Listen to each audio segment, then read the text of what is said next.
Kita ingin petani nelayan kita kembali bangga menjadi tulang punggung bangsa, menjadi produsen makanan. Hidup petani dan nelayan kita harus baik, harus bagus.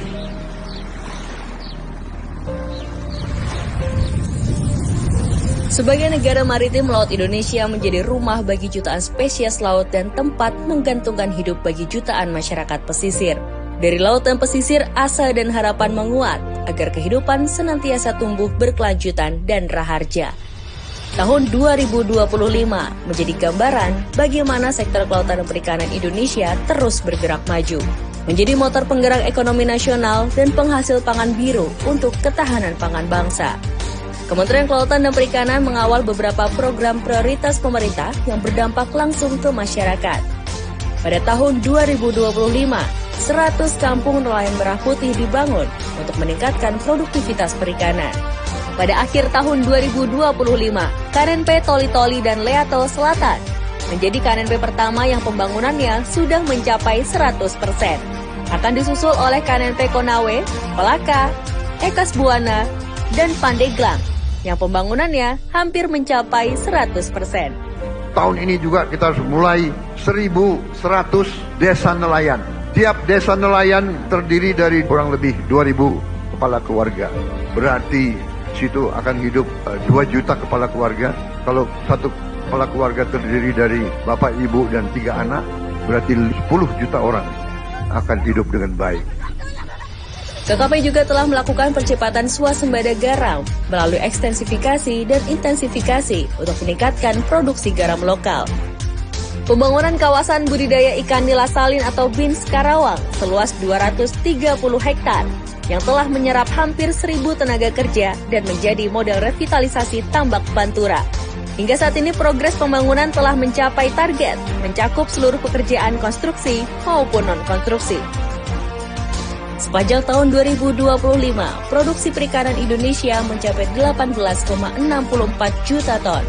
Angka ini bukan sekedar statistik, tetapi fondasi ketahanan pangan dan swasembada protein bangsa melalui pangan biru. Ekspor hasil perikanan berhasil meningkat 5,1%, dan Indonesia mampu memulihkan reputasi udang Indonesia dari Cesium 137 dan menyelamatkan devisa negara.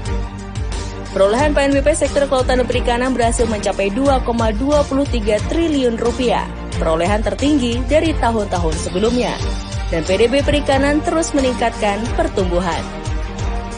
Pembangunan sektor ini berpihak pada pelaku utama, nilai tukar nelayan atau NTN dan nilai tukar pembudidaya ikan atau NTPI, menunjukkan tren yang stabil dan menguat sepanjang 2025. Kesejahteraan bukan lagi angan-angan, tetapi hal yang terus diperjuangkan bersama. Untuk mendukung swasembada protein dan pasokan ikan untuk program makan bergizi gratis, KKP mengembangkan budidaya tematik ikan dengan sistem bioflok yang disinergikan dengan Koperasi Desa Kelurahan Merah Putih. Tahun 2025 program ini dilaksanakan di 100 lokasi di Jawa Barat, Jawa Tengah, daerah istimewa Yogyakarta, dan Jawa Timur.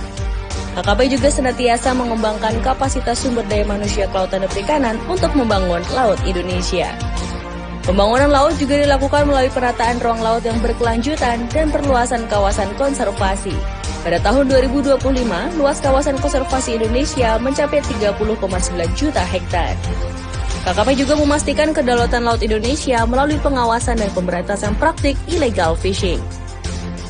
KKP juga senantiasa memberikan dukungan usaha kelautan dan perikanan kepada lebih dari 111.000 pelaku usaha.